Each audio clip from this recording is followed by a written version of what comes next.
नमस्कार दोस्तों। एक बार आपके समक्ष फिर से हाजिर हूँ। आशा करती हूँ आप खुश होंगे और स्वस्थ होंगे। और मेरी इस कहानियों पे जो आप प्रतिक्रिया देते हैं, मुझे वो पढ़ के बहुत खुशी महसूस होती है। और मेरे सभी दोस्तों से, बच्चों से ये गुजारिश है कि मेरे इस चैनल को सब्सक्राइब, लाइक और शेयर करना कृपया मत भूलिए। मेरे इस प्रयास में, जो छोटा सा प्रयास मैंने इन कहानियों के ज़रिए बच्चों में छोटे छोटे जीवन मूल्य डालने का किया है, उसमें मेरा सहयोग दीजिए। मुझे आपकी प्रतिक्रिया का बेसब्री से इंतज़ार रहता है। तो जो आज मैं आपके लिए कहानी लाई हूँ बच्चों, वो मैं कहानी लाई हूँ आदरणीय मनोहर चमोली जी की। ये कहानी मैं लाई हूँ उनके द्वारा रचित पुस्तक जीवन में बचपन से। तो मेरी कहानी का शीर्षक है सबका है मोल। ये तो आप सब जानते ही होंगे कि भगवान ने जिस जीव को, चाहे वो छोटा से छोटा जीव है, जीवन दिया है, उसका भी मोल है। कई बार हम ये चीज़ें भूल जाते हैं। तो ये कहानी यही शिक्षा देती है आपको। सुनिएगा ध्यान से। चुलबुली मानसी अचानक बेचैन रहने लगी। आखिरकार परीक्षा जो निकट आ गई थी, वह एक पल भी बेकार में नहीं गंवाना चाहती थी। वह पढ़ने के समय पढ़ती थी, स्कूल में भी हर बात ध्यान से सुनती। अब वह और मन लगाकर पढ़ने में जुट गई थी। आज की शाम ढल चुकी थी, अंधेरा छाने लगा था। मानसी बरामदे में बैठकर अपना सबक याद कर रही थी। ठंडी ठंडी हवा चल रही थी। मानसी के दादाजी भी कुर्सी पर बैठे हुए थे। अचानक बिजली गुल हो गई। गुल होना जानते हैं बच्चों? बिजली चली गई। चारों ओर अंधेरा छा गया। दादाजी बोले, ये बिजली भी अब पता नहीं कब तक आती है। दादाजी माचिस और मोमबत्ती लेने रसोई की ओर चले गए।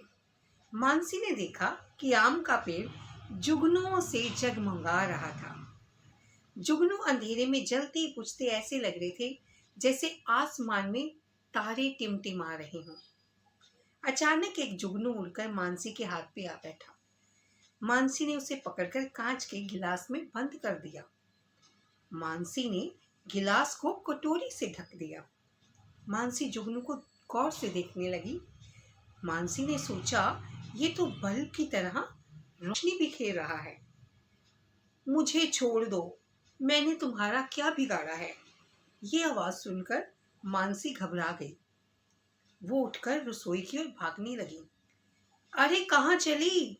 पहले मुझे इस गिलास से बाहर तो निकालो। मैं जुगनू हूं। तुमने मुझे गिलास में कैद क्यों कर दिया है? जुगनू ने अपने हाथ हिलाते हुए मानसी को कहा। मानसी ने देखा कि जुगनू गिलास के अंदर से बोल रहा था। मानसी ने गिलास के ऊपर से कटोरी को हटा दिया। जुगनू मानसी की हथेली पर आ गया। मैं तो डर ही गई थी। वैसे मेरा नाम मानसी है, तुम्हारा क्या नाम है? मैं जुगनू हूँ। अच्छा हुआ तुमने मुझे छोड़ दिया। गिलास के भीतर तो मेरा दम ही घुटने लगा था। अच्छा एक बात बताओ, तुम बल्ब की तरह रोशनी कैसे छोड़ते हो?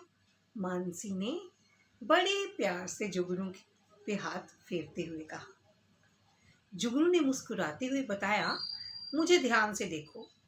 मेरी धड़ का निचला सिरा पारदर्शी है। पारदर्शी यानी जिसके आर पार देखा जा सके। जैसे तुम्हारा ये कांच का गिलास है जिसमें तुमने मुझे कैद कर दिया था। मेरे धड़ के इस सिरे में कुछ रासायनिक पदार्थ हैं। मेरे शरीर के एंजाइम इस सिरे पर क्रिया करते रहते हैं। एंजाइम यानी रस। इन रसों की क्रिया करने से ऊर्जा पैदा होती है। ये ऊर्जा रोशनी के रूप में निकलती है। मैं ये रोशनी थोड़ी थोड़ी देर में छोड़ता रहता हूँ। ऐसा मैं इसलिए करता हूँ ताकि अपना साथी खोज लूं। तुम अच्छी लड़की हो, बोलो मैं तुम्हारी क्या मदद कर सकता हूँ? मानसी बोली, मेरे दादाजी को माचिस और मोमबत्ती नहीं मिल रही है। क्या तुम उनकी मदद कर सकते हो? जुगनू ने कहा, क्यों नहीं, बस याद रखना हमारा भी मोल है। इस धरती पर पाए जाने वाले छोटे छोटे कीट पतंगों का भी मोल होता है। वे भी बहुत सहायक होते हैं। अब देखो मैं क्या करता हूँ। यह कहकर जुगनू ने तुरंत जोर से सीटी बजाई। पल भर में वहां कई सारे जुगनू इकट्ठे हुए। वे झुंड बनाकर मानसी के साथ साथ चलने लगे। मानसी जुगनू की रोशनी में रसोई तक पहुंच गई। दादाजी भी जुगनू की रोशनी देखकर हैरान रह गए। देखा बच्चों, ये कहानी कितनी सुंदरता से आपको एक शिक्षा के साथ साथ जुगनुओं से कैसे हमें रोशनी मिलती है उसके लिए भी बता रही है। दादाजी जुगनुओं की रोशनी देखकर हैरान थे। क्या दादाजी, वो देखो, मोमबत्ती और माचिस गैस लाइटर के पास ही तो रखी है।